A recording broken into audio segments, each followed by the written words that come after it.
My sister slept with my husband, ruined my life and took my kids, but the will she never saw coming made me untouchable and turned the tables forever. I'm Samantha, 32 years old, and I just walked into my own house to find my husband, David, tangled up in bed sheets with my sister, Rebecca.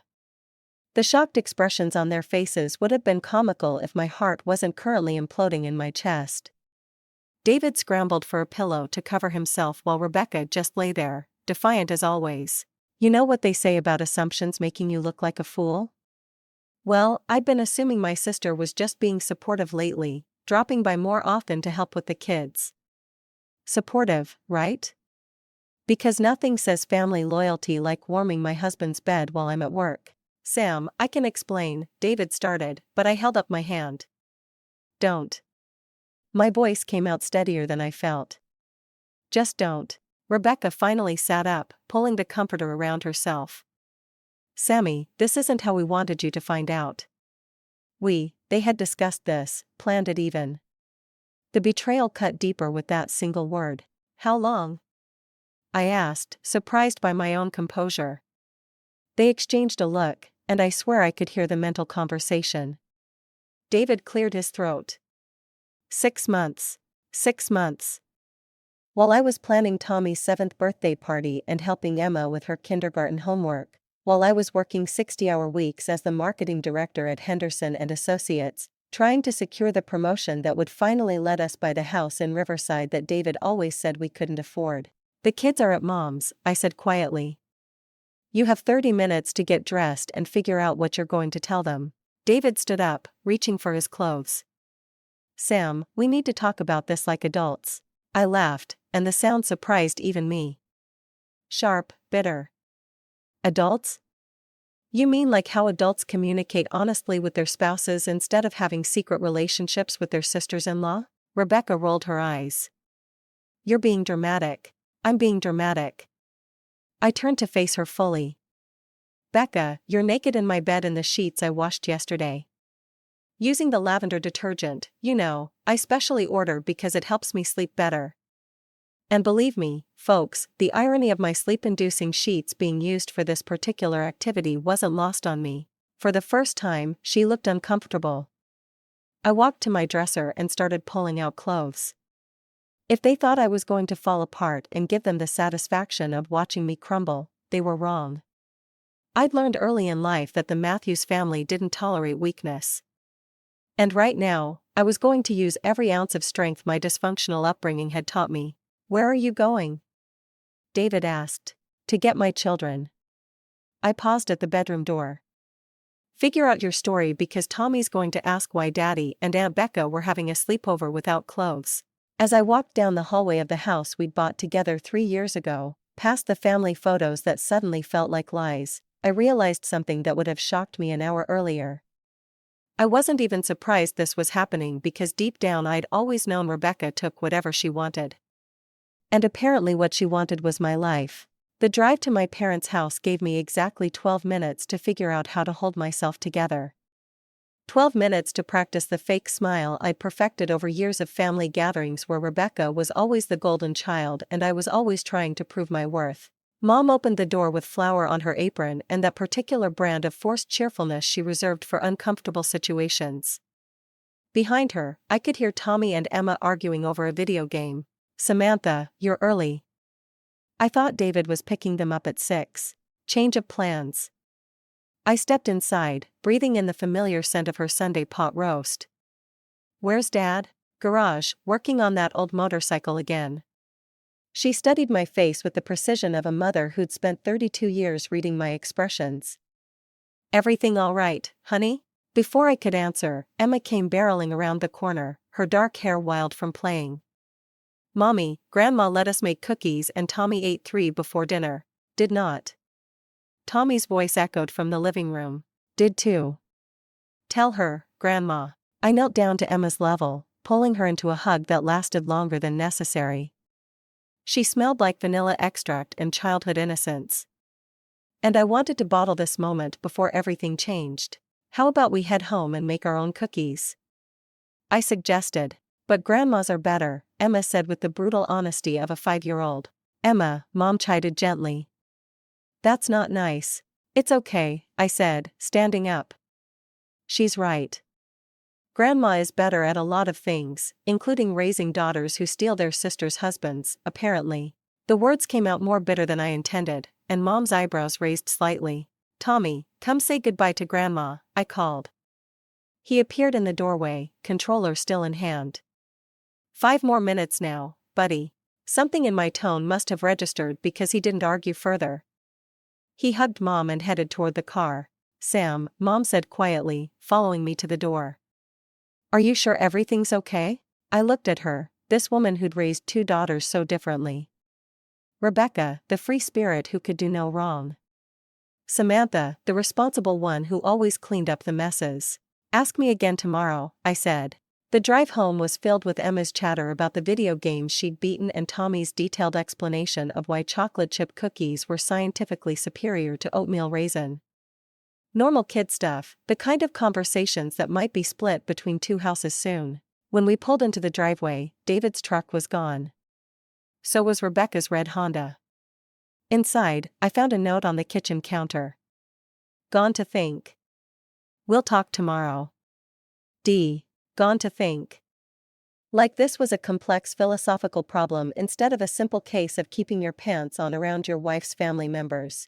I crumpled the note and started making dinner, letting Tommy and Emma's presence ground me in the routine of cutting vegetables and setting the table. This was what mattered. Not David's midlife crisis or Rebecca's latest attempt to take something that wasn't hers. Mom, you're cutting the carrots really tiny, Emma observed. I looked down. She was right. I'd been methodically chopping them into microscopic pieces. Sometimes when people are thinking hard about something, they do things without realizing it, I explained. What are you thinking about? I met her curious gaze. Those big brown eyes that looked so much like mine. Changes, I said honestly. Sometimes things in families change and we have to figure out how to handle it. Tommy looked up from his homework. What kind of changes? Before I could answer, my phone buzzed. A text from Rebecca. We need to talk. This affects the whole family. The whole family.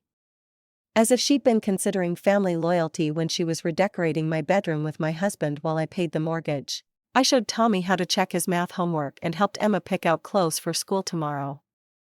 Normal Sunday night routines that felt surreal given the circumstances. After I tucked them in, I sat in my living room looking at the life David and I had built together. The sectional sofa we'd argued about for 3 months before buying. The coffee table with ring stains from countless movie nights. The family photos where everyone looked happy. My phone rang. Rebecca's name flashed across the screen. I answered on the 4th ring. Before you say anything, she started. I need you to know this wasn't planned. It just happened. For 6 months. It just happened. Sam, you know David hasn't been happy. You work all the time. You're stressed constantly. You barely even talk to each other anymore. I stood up, pacing to the window. So, you decided to fix my marriage by sleeping with my husband. I decided to be there for someone who needed support. David's been struggling, and you were too busy with your career to notice. The manipulation was so smooth, so perfectly Rebecca, that I almost admired it. She'd managed to make herself the victim and the hero simultaneously. Classic move from the woman who once convinced our parents that I broke her favorite vase when we both knew she'd thrown it at me. You're right, I said quietly. What? You're absolutely right. I have been working too much. I've been stressed. I haven't been the perfect wife. I paused, letting her think she was winning. But here's the thing, Becca. When my marriage was in trouble, the solution wasn't to invite my sister into my bed. It was to have an adult conversation with my husband about fixing our problems together. Sam, I'm filing for divorce tomorrow. You don't mean that.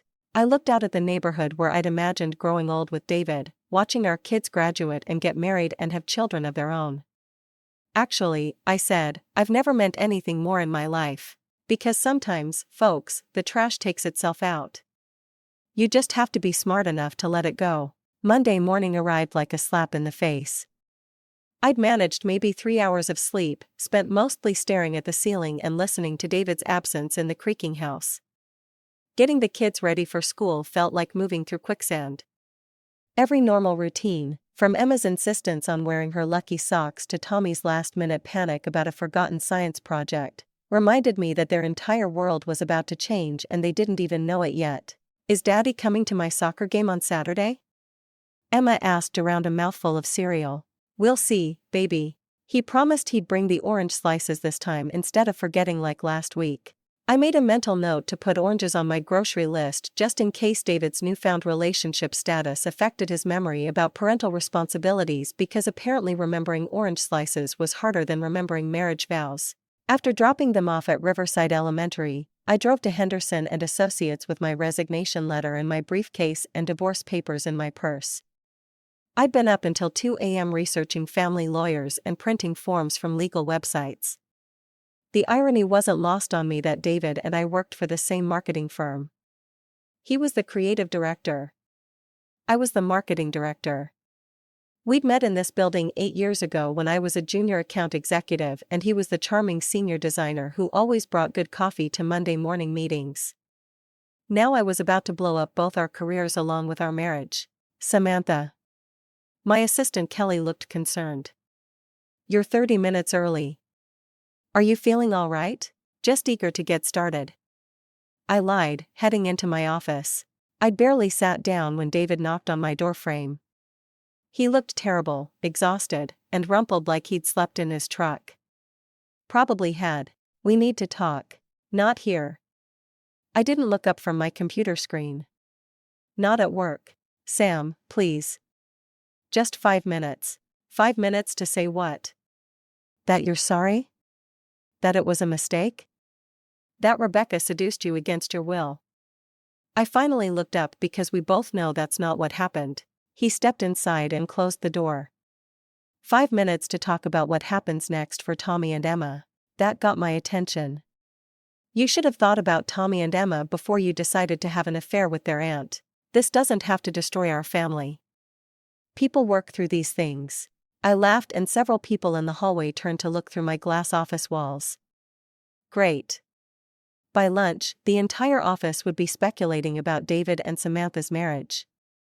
Not that it mattered anymore. Work through these things.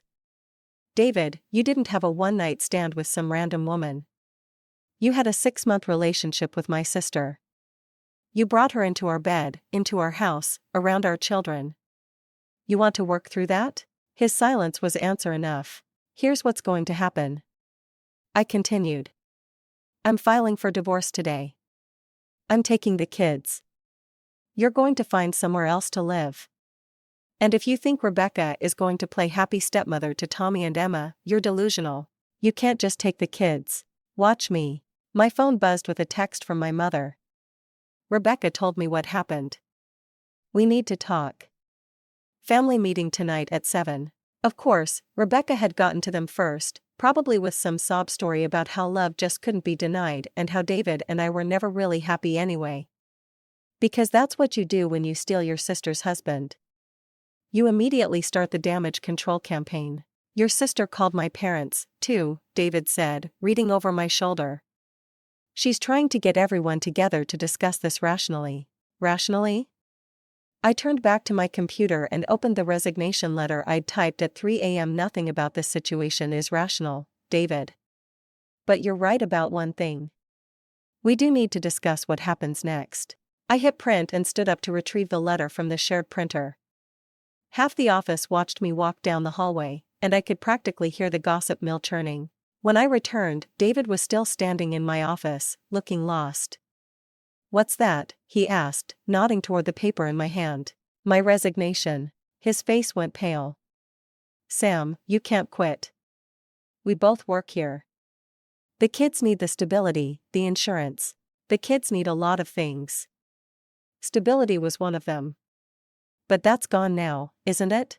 I sat back down and read through the letter one more time. Professional, brief, effective immediately, just like the end of my marriage. "If you quit, how are you going to support yourself?" "Support them?" I looked at him across the desk where we'd sometimes eaten lunch together, where he'd helped me practice presentations for client meetings, where just last month he'd brought me soup when I was sick. That's not your concern anymore. Have you ever experienced betrayal so deep it changed your entire perspective on family loyalty? Drop your thoughts in the comments because this family meeting was about to reveal just how alone I really was. The family meeting was held at my parents' house in the same living room where we'd opened Christmas presents and celebrated birthdays and pretended to be a functional family for 32 years. I arrived at exactly 7 to find everyone already there.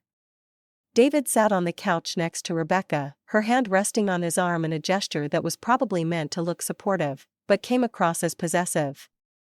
My parents occupied their usual chairs. Dad looking uncomfortable. Mom wearing her "we need to fix this" expression. Sam, honey, sit down, Mom said, patting the empty spot on the love seat.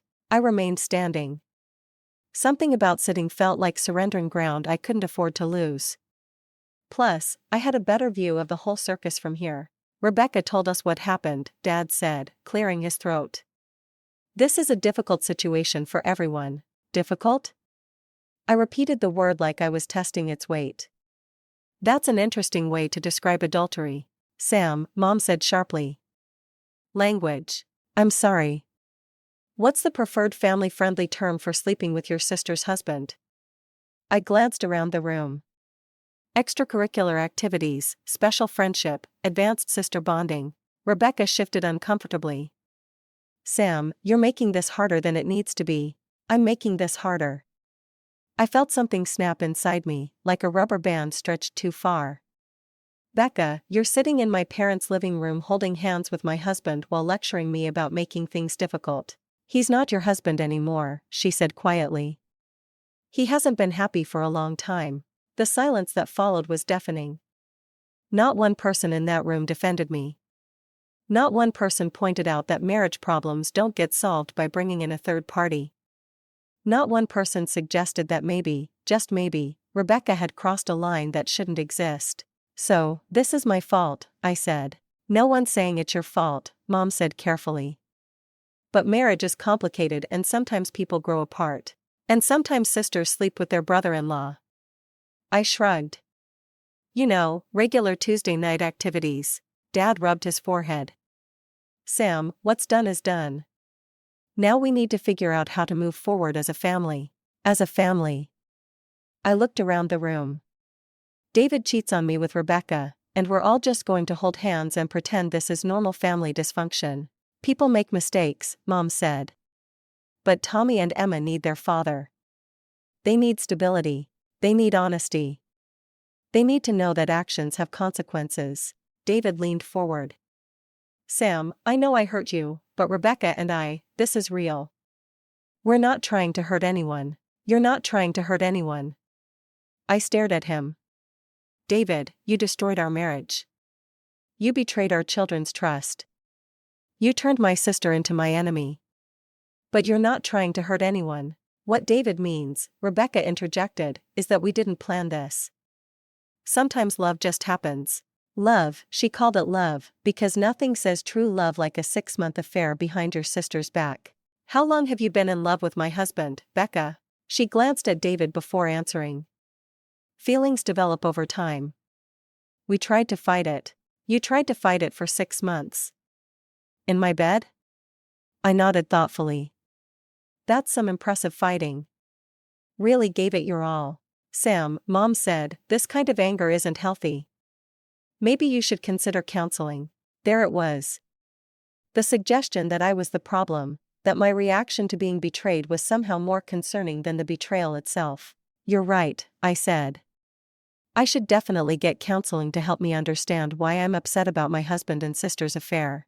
You're being sarcastic, Dad observed. I'm being honest. For the first time in this conversation, someone is being completely honest. I looked at each of them. These people who were supposed to be my support system, who were supposed to have my back when the world fell apart. Here's what's going to happen, I continued. I'm filing for divorce. I'm requesting primary custody of Tommy and Emma. David can see them on weekends once he figures out where he's living. You can't keep the children from their father, Mom said. I'm not keeping them from their father. I'm keeping them from the chaos their father created. Rebecca stood up. Sam, you're being vindictive. This isn't about the kids. This is about your pride.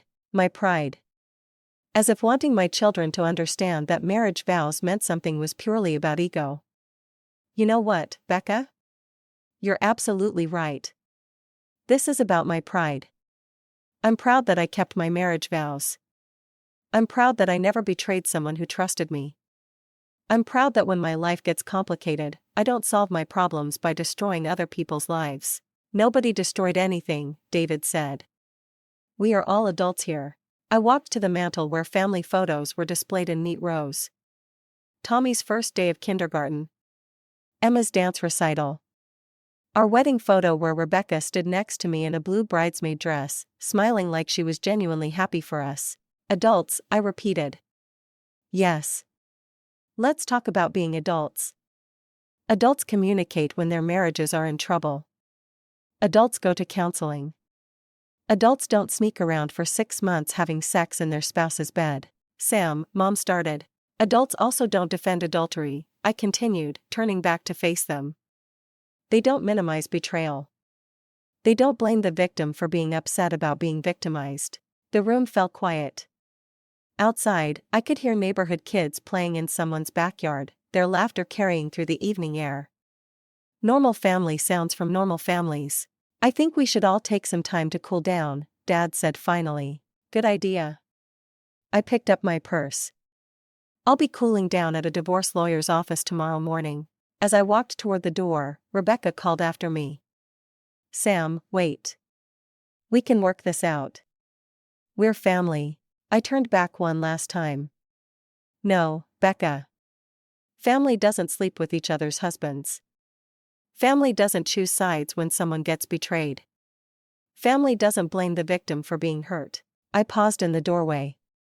But you're right about one thing. We are family, which makes this so much worse. Because nothing says family values like a good old-fashioned affair, folks. Really brings everyone together. Tuesday morning brought the crushing reality of single parenthood. Emma couldn't find her favorite unicorn shirt. Tommy announced he'd forgotten about a book report due that day. And the coffee maker decided to break down just when I needed caffeine most. By the time I got them to school and made it to Miller and Associates Family Law, I felt like I'd already run a marathon. And it wasn't even 9 a.m. Patricia Miller was exactly what I'd hoped for in a divorce attorney. Sharp, direct, and completely unsympathetic to sob stories about affairs being complicated. 6 months is a long-term relationship, not a momentary lapse in judgment, she said, reviewing the timeline I'd provided. And the fact that it's with your sister adds an element of emotional cruelty that courts don't look favorably on. What about custody? I asked. Given that the affair took place in the marital home where the children live, that strengthens your position. Courts prioritize stability for minor children. I signed papers, wrote a retainer check, and walked out feeling like I'd finally taken some control back. My phone had 17 missed calls from David. I was scrolling through them when it rang again. Rebecca's name flashed across the screen. What? I answered. Sam, you need to come to Mom and Dad's now. I'm busy destroying my marriage, remember? According to you. Anyway, this is about your job. My stomach dropped. What about my job? Just come, please. 20 minutes later, I walked into my parents' living room to find David sitting across from Mom and Dad, looking like someone had died. What's going on? I asked. David looked up with red-rimmed eyes. Henderson fired me. I sat down heavily in the nearest chair. What? Why? Office relationships, Dad said grimly. Apparently, there's a policy about employees in intimate relationships, especially when it creates workplace drama. David doesn't supervise me. We're at the same level. Doesn't matter, David said. HR said it creates potential for conflict. With you filing for divorce? He shrugged helplessly. So, they fired you instead of me? They fired both of us? The words hit like a physical blow. Both of us? Mom leaned forward. Sam, honey, they called you this morning. Kelly took a message. Something about creating a hostile work environment. I pulled out my phone and saw the missed call from my boss, Richard Henderson. 3 missed calls, actually. This is insane, I said. I haven't created any hostile work environment. I've been completely professional except for yesterday, David said quietly. When you printed your resignation letter on the shared printer and when you raised your voice in your office, people heard. People heard what? Me being upset that my husband cheated on me? People heard you talking about private family matters at work, Mom said. Richard Henderson called here looking for you. He was very concerned about the company's reputation. I stared at them. So, let me understand this. David has a 6-month affair with my sister. I file for divorce and somehow I'm the one creating a hostile work environment. You both are, Rebecca said from the doorway. She'd been listening from the hallway. This is why I told you to handle this quietly. Quietly? I laughed, the sound sharp and brittle. You mean like how you and David handled your relationship quietly for 6 months? I turned to look at her. Oh, wait. That's exactly how you handled it. My mistake. The point is, Dad interrupted. You're both unemployed now with 2 children to support. The reality started sinking in. No job meant no health insurance for Tommy and Emma. No steady income. No way to pay the mortgage on the house I'd planned to keep in the divorce. David has his freelance clients, Mom said. He'll be fine. But Sam, you need to think practically about this. Practically? Like it was my fault that I'd lost my job because my husband couldn't keep his affair private enough. What are you suggesting? I asked. Mom and Dad exchanged a look. Rebecca shifted uncomfortably in the doorway. Maybe, Mom said carefully. This is a sign that you should reconsider the divorce for the children's sake. For the children's sake, I should stay married to a man who cheated on me with my sister. For the children's sake, Dad said, you should consider what's best for their financial security. I looked around the room at these people who were supposed to love me unconditionally, who were supposed to support me when life fell apart, who were supposed to understand that some betrayals couldn't be forgiven. You want me to stay married to David so he can support me financially. We want you to think about Tommy and Emma's future, Mom said. I am thinking about their future. I'm thinking about raising them to understand that marriage vows mean something. That betrayal has consequences. That people who love you don't sleep with your sister. Sometimes people make mistakes, Rebecca said softly. Mistakes? I stood up. 6 months isn't a mistake, Becca. It's a lifestyle choice. I walked to the window and looked out at the neighborhood where I'd grown up, where I'd learned that family meant everything, where I'd believed that the people who loved you would always have your back. I lost my job because my husband couldn't keep his affair private enough, I said. I'm about to lose my house because I can't afford the mortgage on unemployment benefits. My children are going to have their world turned upside down because their father decided he was unhappy. I turned back to face them, but somehow I'm the one who needs to reconsider my choices. The silence stretched until Rebecca spoke up. Sam, there's something else we need to tell you. Oh, wonderful, because this day wasn't complete without another bombshell. David and I are getting married. And I'm pregnant. The words hung in the air like a bomb waiting to explode. Pregnant? I repeated. Rebecca nodded, her hand moving protectively to her still flat stomach. 3 months along. 3 months. She'd been carrying David's baby since the beginning of their affair. Does the family know? We just told them, David said, before you arrived. Of course, they had. While I was at a divorce lawyer's office, David and Rebecca were sharing joyful baby news with my parents. This changes things, Mom said gently. For the children. Tommy and Emma are going to have a little brother or sister. Half-brother or sister? I thought, but I didn't say it out loud. They need stability during this transition, Rebecca added. Having their parents fighting in court isn't good for anyone. I looked at this woman who'd systematically destroyed my marriage, stolen my husband, and was now lecturing me about what was good for my children. You're right, I said quietly. Everyone looked surprised. You're absolutely right. The children need stability. They need to understand that actions have consequences.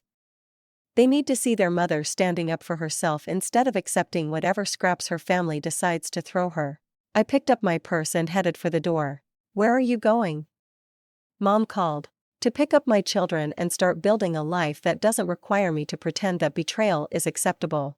Behind me, I heard Rebecca say, Sam, this isn't how we wanted things to go.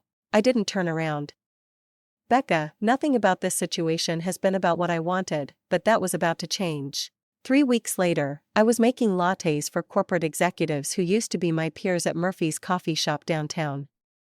The pay was terrible, the hours were inconsistent, and my 24-year-old boss, Jake, treated me like his personal coffee-making assistant. But it was honest work, and it kept me busy enough to avoid thinking about the custody papers David's lawyer had served me. Joint custody with alternating primary residence, Patricia Miller had explained. It's unusual, but not unheard of when one parent has significantly better financial resources. Significantly better financial resources. David's freelance business had magically taken off after our divorce became public. Apparently, Richard Henderson had been very generous with referrals. Rebecca's promotion at Davidson Marketing came with stock options and a company car. Meanwhile, I was learning to foam milk and trying to figure out how to explain to Tommy and Emma why they'd be spending half their time living with their father and pregnant stepmother-to-be. The lunch rush was brutal that Tuesday. Downtown office workers lined up 20 deep, all wanting complex specialty drinks immediately. I just finished a particularly complicated order when my phone buzzed. A text from David. Rebecca had the baby shower yesterday. Lots of family there. The baby shower I hadn't been invited to, where my parents celebrated Rebecca's pregnancy while I served overpriced coffee to strangers. I was staring at the message when an older gentleman approached the counter, distinguished, well-dressed with kind eyes behind wire-rimmed glasses. "Are you Samantha Richards?" he asked. My heart skipped. Process servers, debt collectors, more legal papers. Yes. My name is James Morrison. I'm an attorney representing the estate of Harold Murphy. I glanced around the busy coffee shop. This didn't seem like the place for legal discussions. I'm sorry, I don't know any Harold Murphy. He was your ex-husband's uncle. He passed away 2 weeks ago. David's uncle, Harold. I'd only met him twice. Both times at family gatherings David had dragged me to in New York. Harold was David's father's brother, a successful businessman who'd never married and had no children. He'd always been kind to me, asked thoughtful questions about my work, remembered details about Tommy and Emma. I'm sorry for your loss, I said. But I'm not sure why you're here. James Morrison lowered his voice. Mr. Murphy left very specific instructions in his will regarding you and your children. Could we perhaps discuss this privately after your shift? I get off at 4. Perfect. I'll return then. The rest of my shift crawled by. Every customer seemed to order the most complicated drink possible, and my mind kept wandering to Harold Murphy. What could David's uncle possibly have left for me? At exactly 4:05, James Morrison returned. I changed out of my coffee-stained apron and tried to make myself look presentable. We found a quiet corner table away from the afternoon laptop crowd. Ms. Richards, he began, opening his briefcase. Harold Murphy had no wife, no children, and was estranged from most of his family. His will, revised just days before his death, leaves his entire estate to you and your children. I stared at him. I'm sorry, what? You're the sole beneficiary of Harold Murphy's estate. That's impossible. I barely knew him. James pulled out a thick folder. Mr. Murphy was very specific about his reasons. He left a letter explaining his decision. He handed me an envelope with my name written in shaky handwriting. How much? I whispered. The total estate is valued at approximately $80 million. The words hit like a physical blow. $80 million. That includes commercial properties in Manhattan, residential properties in the Hamptons, and a chain of successful coffee shops throughout New York. I gripped the edge of the table to keep from falling over. Coffee shops. Murphy's Coffee. 15 locations throughout Manhattan and Brooklyn. Very profitable. I looked around the shop where I'd been making minimum wage plus tips, where I'd been struggling to pay rent and buy groceries and figure out how to afford Christmas presents for Tommy and Emma. There's more, James continued. Mr. Murphy established education trusts for your children. College, graduate school, whatever they want. It's all covered. My hands were shaking as I opened Harold's letter. Dear Samantha, if you're reading this, I passed on and James has found you to deliver my final wishes. I know this will come as a shock, but I hope you'll understand my reasoning. In the few times we met, I saw something in you that reminded me of my younger self. Strength, dignity, and the ability to keep going when others would have given up. When David called to tell me about the divorce, he mentioned that you'd been treated poorly by people who should have protected you. That didn't sit right with me. I've spent my life building businesses and accumulating wealth, but I never had a family of my own. Watching you with Tommy and Emma at David's birthday party last year, I saw the kind of mother I would have wanted my children to have. The kind of woman who deserves better than what life has handed her. Use this money wisely. Give your children the future they deserve.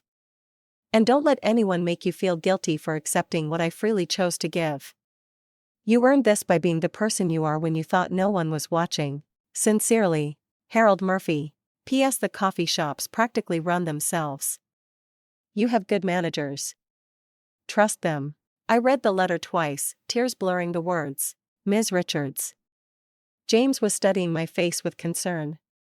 Are you all right? I need to call my children. Of course, but there are some legal matters we should discuss first. The transfer of assets will take several weeks to complete, but I've arranged for immediate access to operating funds. You'll want to visit the Manhattan properties soon to meet with the management teams. Manhattan.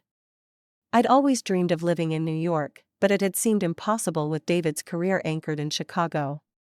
Now I could live anywhere I wanted. What about custody arrangements? I asked. If I move to New York, that's outside my area of expertise, but I can recommend excellent family law attorneys in New York who specialize in interstate custody matters. I thought about David and Rebecca in their perfect new life, planning their wedding and preparing for their baby. They thought they'd won. They thought they'd pushed me to the margins of my children's lives. They had no idea what was coming. Mr. Morrison, I said. When can I see the properties? As soon as you'd like. I can arrange a trip for this weekend if that works for you. Perfect. I stood up, feeling steadier than I had in months. And Mr. Morrison, this conversation stays between us for now.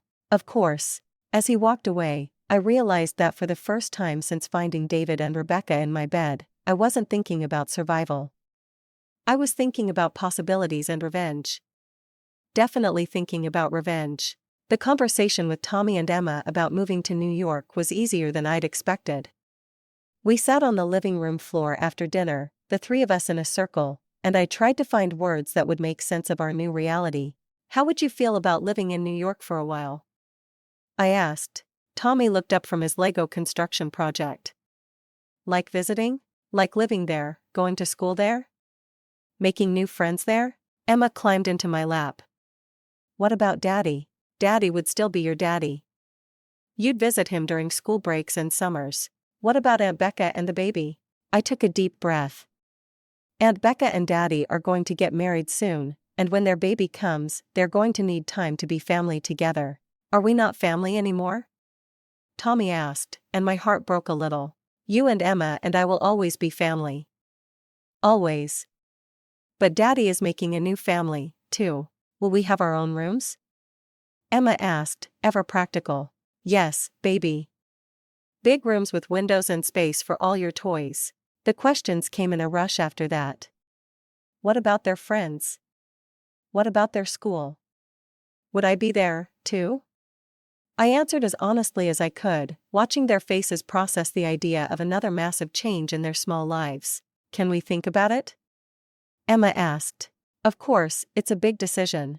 That night, after they were asleep, I called Patricia Miller to discuss the custody implications of the move. New York could actually work in our favor, she said. If David agrees to the move, it shows he's prioritizing his new relationship over daily contact with his children. That strengthens your position for future custody modifications. What if he fights it? Then we show the court your new financial circumstances and your ability to provide superior educational and cultural opportunities for the children in New York. Superior opportunities like private schools and music lessons and college funds that were fully endowed. The next morning, David came by to discuss the move.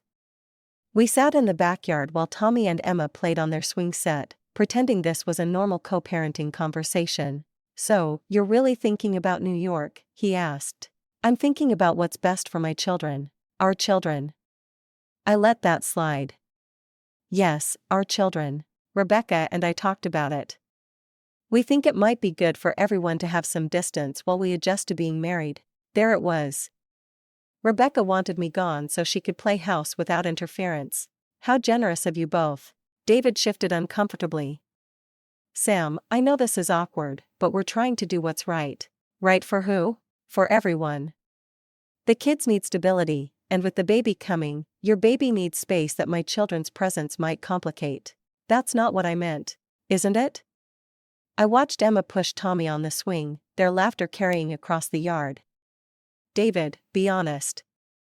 You want me to take the kids to New York so you can start fresh with Rebecca without daily reminders of your first family? He was quiet for a long moment. Maybe some distance would be healthy. For who? For all of us. I thought about Harold's letter, about the education trusts for Tommy and Emma, about the opportunities waiting for us in Manhattan. You're right, I said. Distance would be very healthy. So, you'll consider it. I've already decided. We're moving to New York. Relief flooded his face. When? 2 weeks. 2 weeks? The relief turned to panic. Sam, that's really fast. The kids need time to adjust to say goodbye to their friends. The kids are resilient. They'll adjust. What about visitation? How will I see them? I pulled out my phone and showed him the ticket confirmation I'd booked that morning. They'll fly back for Thanksgiving. You can have them for a week. A week? Sam, that's not enough time. It's more time than Rebecca gave me to adjust to her relationship with you. David fell quiet, finally understanding that the balance of power had shifted. What about Christmas? We'll alternate years. This year they'll be with me. Sam, please. I know I hurt you, but don't punish the kids because you're angry with me. I looked at him. This man who'd thrown away our marriage for my sister, who was now concerned about being punished. David, I'm not punishing anyone. I'm giving my children opportunities you could never provide. What opportunities? I thought about telling him about the inheritance, about the $80 million that had just made his child support payments irrelevant. But something held me back. Better schools, cultural experiences, a fresh start away from the drama you and Rebecca created. He nodded reluctantly. I guess I can't argue with that. No, you can't. That evening, I called James Morrison to confirm our trip to New York for the weekend. Excellent, he said. I've arranged meetings with the property managers and the coffee shop executives. You'll want to see everything before making any major decisions. What kind of decisions? Whether you want to be actively involved in running the businesses or prefer to remain a silent partner. Whether you want to live in the Manhattan penthouse or the Hamptons estate. Whether you want to keep all the properties or sell some of them. Decisions. Real choices about my future instead of just reacting to other people's betrayals. Mr. Morrison, what would you do if you were me? I'd take my time, learn the businesses, and make choices based on what would make me happiest. You have the luxury now of choosing your life instead of having it chosen for you. After I hung up, I walked through the house I'd thought I'd live in forever. Tommy's artwork on the refrigerator. Emma's ballet shoes by the front door. The family photos that would need to be packed or left behind. My phone buzzed with a text from Rebecca. Heard you're moving to New York. Probably for the best. Fresh start for everyone. Probably for the best. She was so eager to get me out of the picture that she couldn't even pretend to be sad about us leaving. I typed back, yes, fresh starts are wonderful. Congratulations on getting everything you wanted, but I didn't hit send because soon Rebecca was going to learn that getting everything you wanted sometimes meant getting exactly what you deserved. What do you think will happen next? Drop your predictions in the comments because this story is about to take a turn nobody saw coming. The weekend trip to New York changed everything. James Morrison met us at JFK with a car service and an itinerary that made my head spin. Tommy and Emma were wide-eyed at the city skyline, pressing their faces to the windows as we drove through Manhattan. Mom, are all these buildings really that tall? Emma asked. Taller, I said, staring up at the skyscrapers myself. Our first stop was the penthouse apartment on the Upper West Side. When the elevator opened directly into the foyer, I thought there had been a mistake. This can't be right, I told James. 3 bedrooms, 3 bathrooms, roof deck with city views, he said, leading us inside.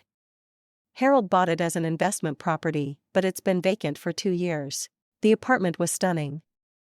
Floor-to-ceiling windows, hardwood floors, and a kitchen that belonged in a magazine. Emma immediately claimed the room with the window seat, while Tommy was fascinated by the fire escape visible from his window. "Can we really live here?" Emma asked, spinning in circles in the living room. "We really can," I said, and meant it. The coffee shop tour was equally impressive.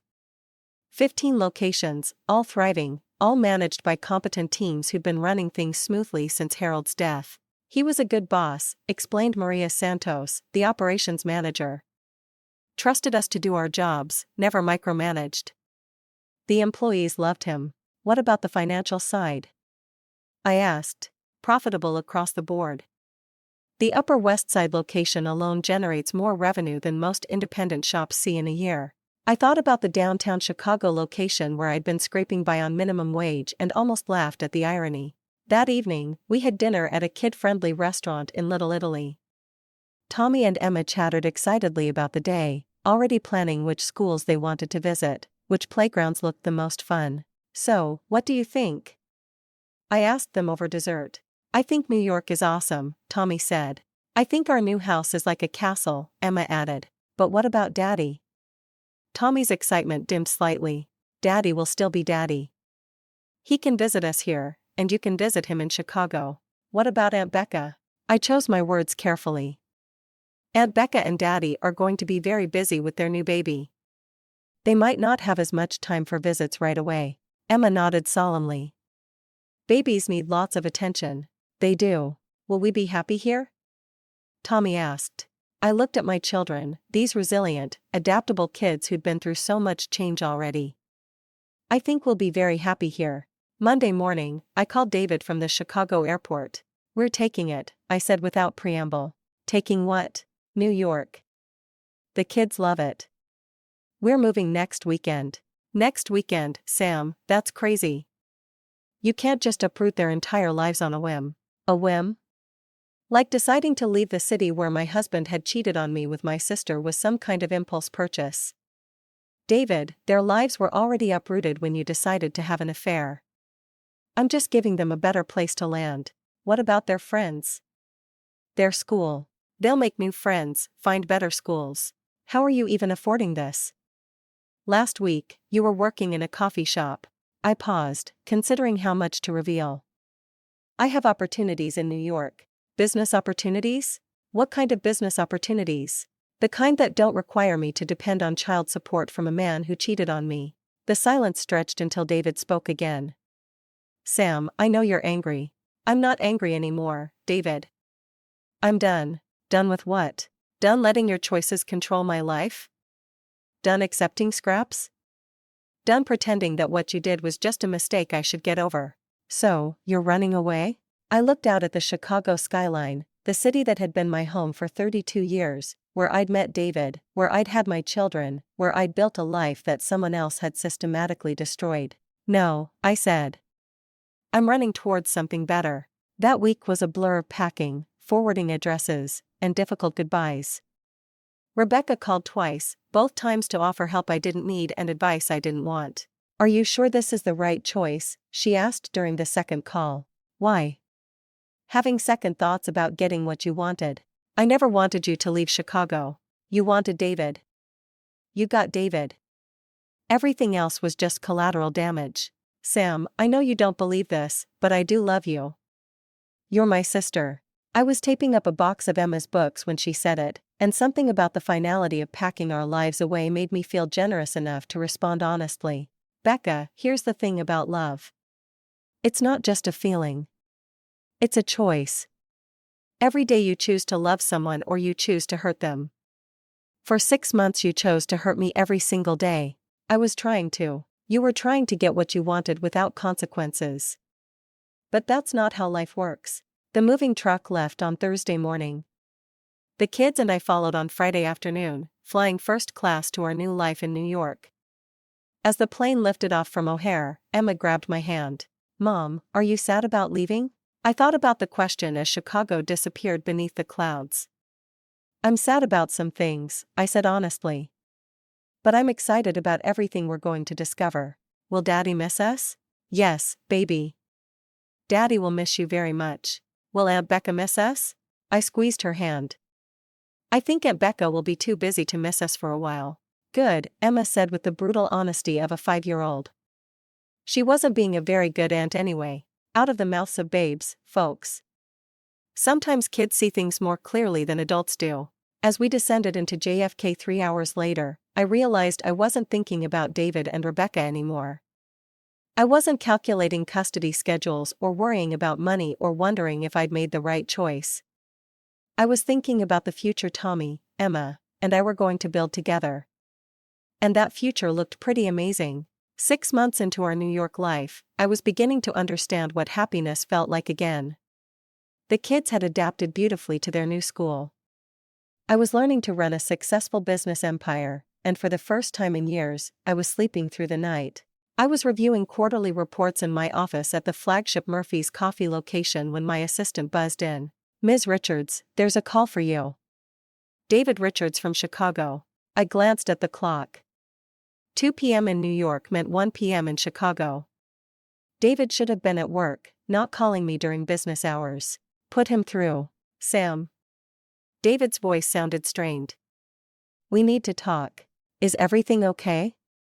Are the kids okay? The kids are fine. This is about other things. I leaned back in my chair, looking out at the bustling Manhattan street below. What other things? Rebecca had the baby, right? Rebecca had been due around now. I'd managed to forget about the pregnancy completely, which probably said something about my mental health. Congratulations.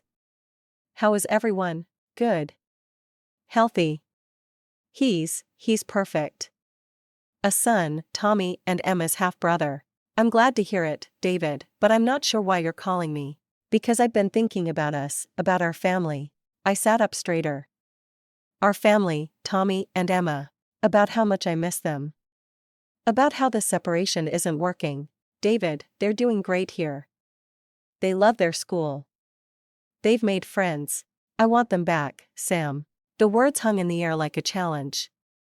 Back. Back in Chicago with me. I'm filing for a custody modification.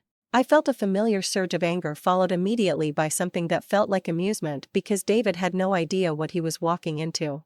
On what grounds? On the grounds that I'm their father and I want to be part of their daily lives, not just phone calls and holiday visits. You agreed to this arrangement, David. You encouraged it. I was wrong. I made a mistake. Another mistake. How convenient for you. Sam, please.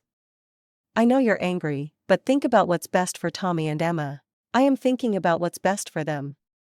I think about it every day. They need their father. They have their father. You call them twice a week and see them on holidays. That was your choice. It was a bad choice. I want to fix it. I walked to my office window, looking down at the street where well-dressed people hurried to important meetings, where my children would grow up with opportunities David could never provide. David, what's really going on? 6 months ago, you couldn't wait to get us out of Chicago. Now suddenly you're father of the year. Silence on the other end of the line. David, things are complicated here. Complicated how? More silence. Rebecca's having a hard time adjusting to motherhood. She needs help. And I thought maybe if Tommy and Emma were here. There it was. The real reason for his sudden parental concern. You want my children to come back to Chicago to help babysit Rebecca's baby? That's not what I meant. That's exactly what you meant. Rebecca's overwhelmed with one infant, so you thought you'd bring back 2 more children for her to manage. Sam, that's not fair. Fair? I laughed, and it felt good. David, you want to talk about fair? Let's talk about what's fair. I walked back to my desk and opened the drawer where I kept the legal documents James Morrison had prepared months ago. It's fair that Tommy and Emma are thriving in an environment where they're not exposed to your drama. It's fair that they're getting the best education money can buy. It's fair that they're building a life where they don't have to tiptoe around their father's pregnant wife. Money isn't everything, Sam. You're right. Money isn't everything, but stability is. Security is. Knowing that their mother can provide for them is. It can provide for them, too. Can you? Because last I heard you were struggling to pay for Rebecca's medical bills. He went quiet again, and I knew I'd hit the mark. David, here's what's going to happen. You're going to withdraw your custody petition. You're going to focus on your new family and you're going to let Tommy and Emma build their lives here without interference. And if I don't? I smiled, thinking about the team of lawyers James Morrison had on retainer. Then you're going to discover just how expensive fighting me will be. Sam, you're not the same person I married. You're absolutely right.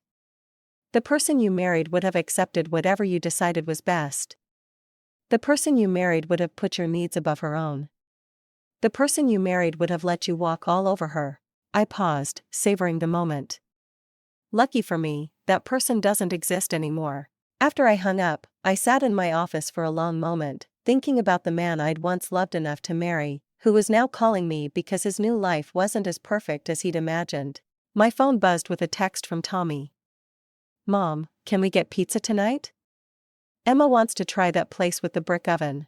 I smiled, typing back, absolutely. I'll pick you up from school at 3. How was work today?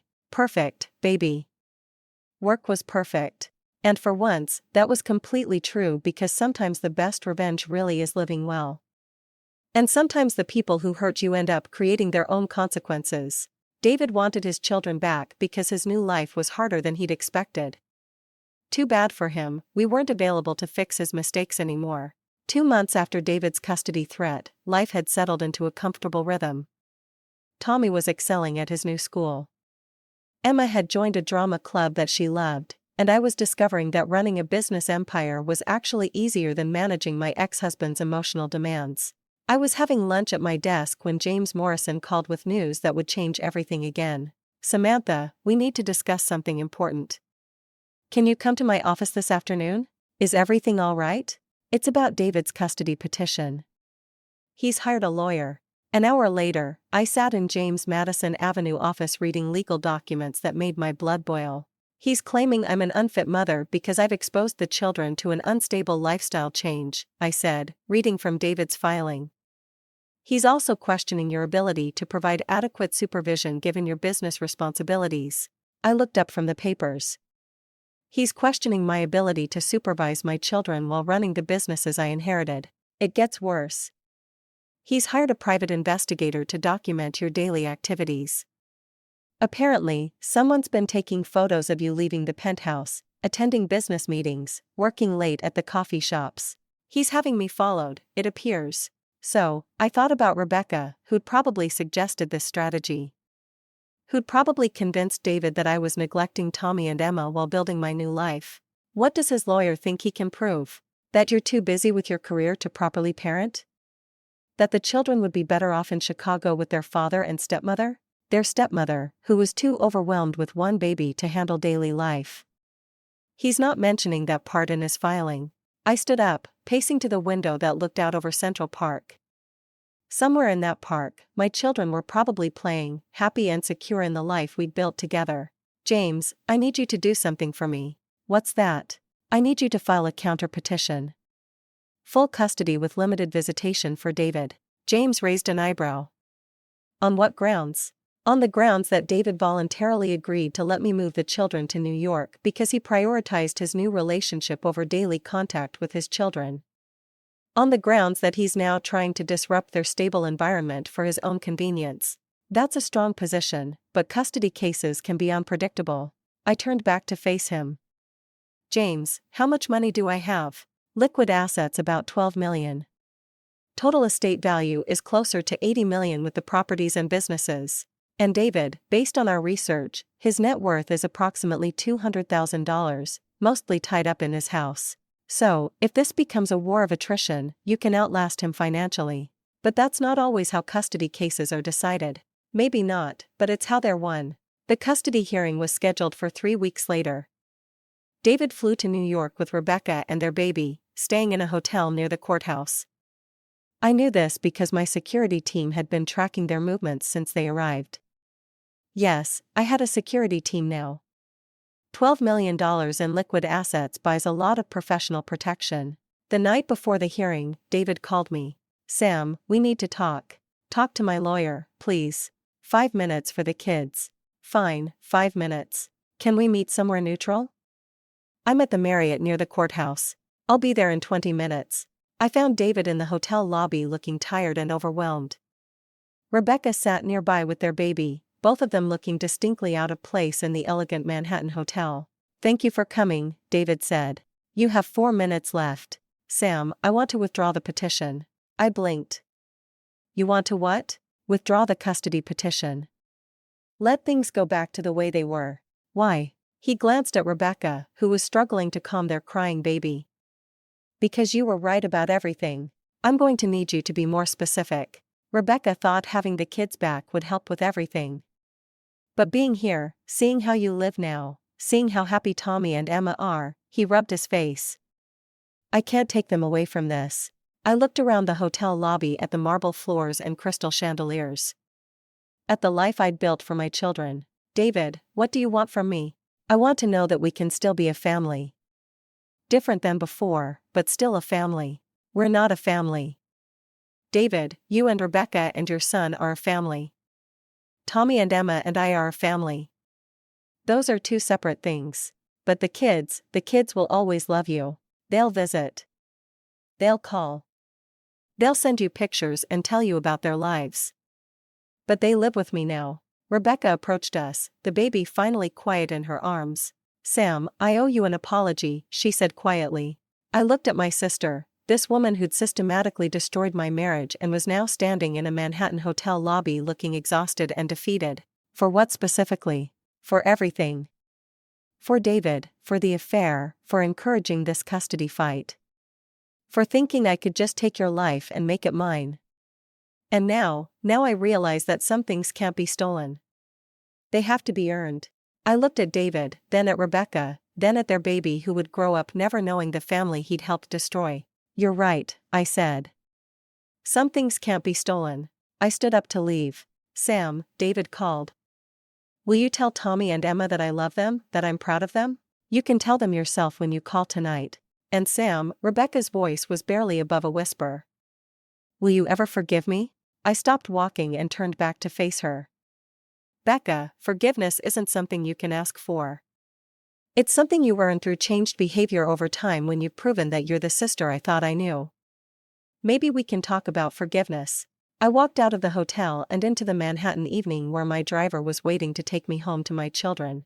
The custody papers were withdrawn the next morning. David and Rebecca flew back to Chicago that afternoon. That evening, Tommy and Emma and I sat on our roof deck eating pizza and looking out over the city lights. Mom. Daddy sounded sad when he called tonight, Emma said. Sometimes people feel sad when they realize they've made mistakes. Will he feel better? Eventually, but that's not our job to fix. Tommy looked thoughtful. I'm glad we live here. Why is that, buddy? Because you're happy here. And when you're happy, we're happy. I hugged both of my children, these resilient, wise little people who'd adapted to so much change with such grace. I love you both so much. We love you, too, Mom. As we sat there under the Manhattan stars, I realized that David had been wrong about one thing.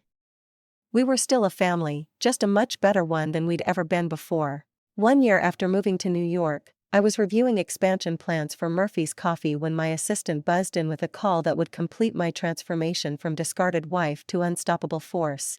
Ms. Richards, there's a reporter from Forbes Online. Something about a feature article on successful business acquisitions. I picked up the phone expecting the usual business interview.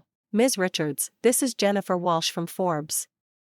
We're doing a piece on unlikely business success stories, and your name came up in our research. I'm not sure I understand. You inherited a small coffee shop and within a year have turned it into one of the fastest growing cafe franchises in the Northeast. Our sources say you're considering expansion into Chicago. Chicago? The idea had been brewing for months, ever since my operations manager suggested we explore Midwest markets. That's still in the planning stages, I said carefully. Would you be interested in discussing your business strategy for our article? We're particularly interested in stories of women rebuilding after major life changes. Rebuilding after major life changes. That was one way to describe surviving adultery, divorce, and family betrayal. I'd be happy to discuss my business philosophy. The interview was scheduled for the following week. But first, I had a different call to make.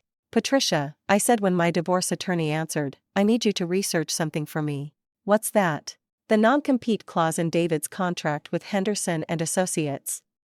Specifically, whether it would prevent him from working with competing firms. Why? Because I'm considering opening Murphy's Coffee locations in Chicago, and I want to know if David's employment situation would create any complications. 3 days later, Patricia called back with information that made me smile. David's non-compete clause is ironclad. He can't work with any firm that competes with Henderson and Associates for 3 years after termination. And how many marketing firms in Chicago would be considered competitors? All of them. So, David can't work in marketing in Chicago. Not unless he wants to get sued by Richard Henderson. Interesting. And what about Rebecca's position at Davidson Marketing? Her employment agreement includes a morality clause.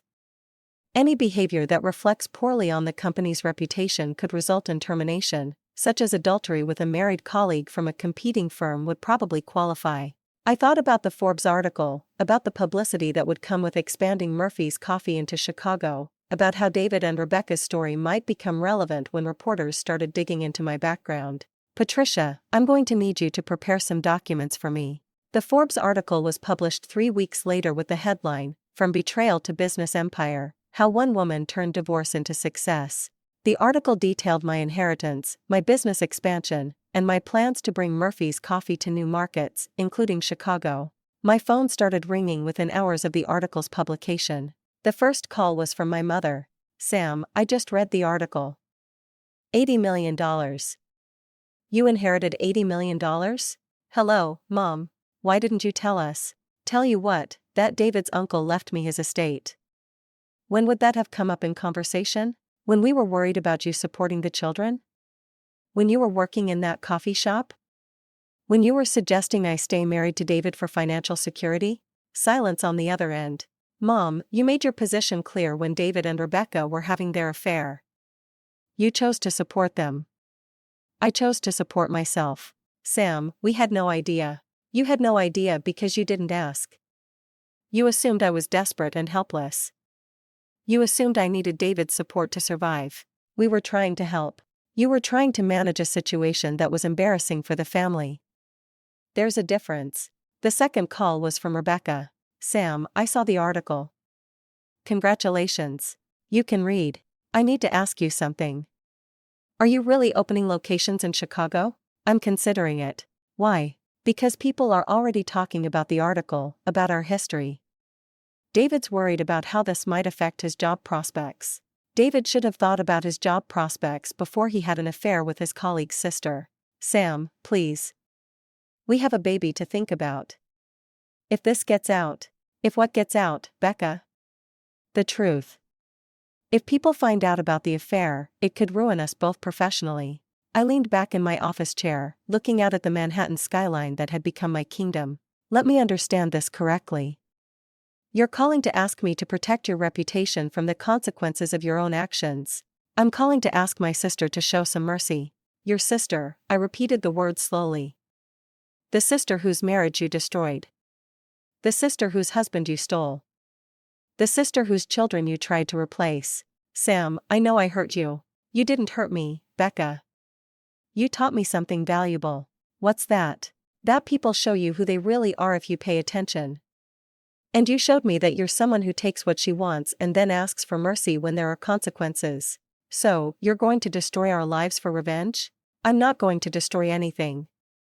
I'm going to build a business in the city where I was born, where I have every right to operate. If that creates problems for you and David, that's not my concern. Sam, please. Becca, here's some free advice. When you build your happiness on someone else's destruction, it's not really happiness. It's just borrowed time. I hung up and immediately called my operations manager, Maria. Let's accelerate the Chicago expansion.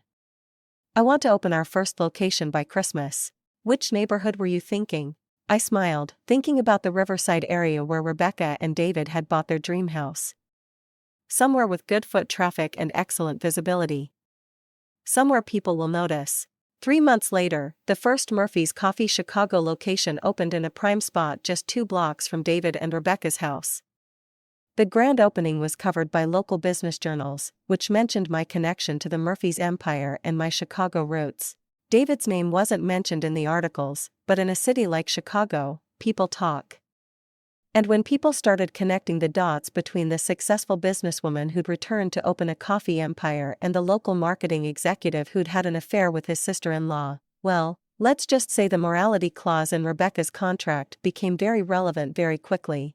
The third Murphy's Coffee Chicago location opened 6 months later directly across from Henderson and Associates. Every morning, Richard Henderson could look out his office window and see my success. Every morning he could remember that he'd fired the woman who was now his competition. And every morning he could think about the choices he'd made and the consequences that followed. Because sometimes the best revenge isn't getting even. Sometimes the best revenge is getting everything. 2 years after moving to New York, I was standing in the boardroom of Murphy's Coffee headquarters, listening to my CFO present quarterly earnings that exceeded all projections when my assistant slipped me a note that made me smile. David Richards is in the lobby requesting a meeting.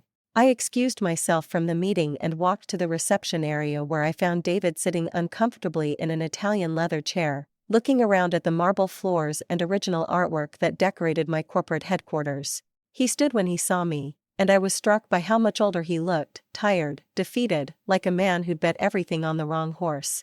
"Sam, thank you for seeing me." "David, what brings you to New York?" "I need to talk to you about Tommy and Emma." My blood pressure spiked. "Are they okay?" "They're fine. Better than fine, actually." "There," he gestured around the opulent lobby. "They're obviously doing very well." "Yes, they are. Can we talk privately?" I led him to a small conference room, closing the door behind us. "What do you want, David?" He pulled out his phone and showed me a news article with the headline, "Murphy's Coffee Empire Announces Major Expansion." "Congratulations. Looks like business is good." "Business is very good. Sam, I need to ask you something, and I need you to be honest with me." "I'm always honest." "Are you trying to destroy my life?" I looked at him across the conference table. This man who'd once been my husband, who'd fathered my children, who'd systematically dismantled our life together for his own pleasure.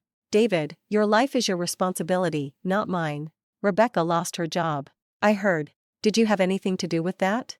"Rebecca lost her job because someone at Davidson Marketing discovered she'd had an affair with a married colleague from a competing firm. That's called a morality clause violation. Someone told them. Someone with a conscience probably. Was it you?" I leaned back in my chair. "David, do you really think I need to actively work to destroy your life? You've done such a thorough job of that yourself." "We're struggling, Sam. The baby's medical bills, Rebecca's unemployment, my non-compete clause." "Your non-compete clause that prevents you from working in Chicago marketing. You know about that?" "I know about a lot of things." David rubbed his face with both hands. "We might lose the house." "The house in Riverside? The one you bought with Rebecca while you were still married to me?" "Sam, please. I know I hurt you. I know I made terrible choices, but we have a child together now. A baby who doesn't deserve to suffer for my mistakes." I thought about that baby, innocent in all this, who would grow up bearing the consequences of his parents' choices. "What do you want from me, David? A job?" I blinked. "I'm sorry. Murphy's Coffee is expanding. You need experienced managers. I know marketing. I know business operations. You want me to give you a job?" "I want you to give me a chance to support my family." I stared at him. This man who cheated on me, left me, fought me for custody of our children and was now sitting in my boardroom asking for employment. "David, let me make sure I understand this correctly. You want me to hire you to work for the company I inherited after you destroyed our marriage. I want a chance to rebuild, to prove I can be better." "To who?" "To me, to Rebecca, to yourself, to everyone." I walked to the window that overlooked Central Park, where Tommy and Emma would be getting out of school soon, where they'd grown into confident, happy children who barely remembered the chaos their father had created in Chicago. "David, do you know why Harold Murphy left me his estate? Because he felt sorry for you? Because he saw something in me that even I didn't see at the time. Strength, character, the ability to build something lasting instead of just taking what belonged to someone else." I turned back to face him. "You want a job? Here's my offer. You can work for Murphy's Coffee. Starting position, minimum wage plus tips. You'll report to Maria Santos, who started as a barista and worked her way up to operations manager through talent and dedication. David's face went pale. Minimum wage. You can work your way up just like everyone else. Prove your worth through your actions instead of your connections. Sam, I have a family to support. You had a family to support when you decided to have an affair with my sister. You chose to prioritize your personal desires over your family's stability. I can't support Rebecca and the baby on minimum wage. Then I suggest Rebecca find another job, one that doesn't have a morality clause. David stood up abruptly. This is revenge, isn't it? You're enjoying this, David. If I wanted revenge, I could destroy you completely. I could make sure you never work in marketing again. I could buy your house in foreclosure and turn it into a Murphy's Coffee location. I could make your life so difficult that you'd beg me to let you work for minimum wage. I walked to the door holding it open for him, but I don't need revenge. I have something better. What's that? I have success. I have my children's respect. I have a life I built through my own choices instead of stealing pieces of someone else's life. David walked past me toward the lobby, then stopped. Sam, do you think you'll ever forgive me? I considered the question seriously. David, I forgave you a long time ago. Not because you deserved it, but because carrying anger was weighing me down. But forgiveness doesn't mean forgetting. It doesn't mean pretending your choices didn't have consequences. And Rebecca, will you ever forgive her? Rebecca made her choice when she chose your bed over my trust. She'll have to live with that choice. What about Tommy and Emma? They miss their father. Tommy and Emma have their father. You call them every week. You see them on holidays. That was your choice, too. David nodded slowly. I guess I'll see you around. Maybe. Chicago's a big city. As he walked away, I realized that I felt nothing watching him leave. No anger, no satisfaction, no regret. Just the quiet confidence that comes from knowing you've built something that can't be taken away. My phone buzzed with a text from Tommy. Mom, Emma's drama club is performing tonight. Can you come? I typed back. Wouldn't miss it for the world. If this story resonated with you, make sure to like and subscribe because sometimes life has a way of ensuring that people who build their happiness on other people's destruction eventually face the consequences of their choices. I'd thought I lost everything when I discovered my husband's affair with my sister. Instead, I'd gained something much more valuable than anything they'd taken from me. I'd gained the power to build a life on my own terms, with my children, surrounded by success I'd earned through my own choices. Sometimes the best revenge really is living well.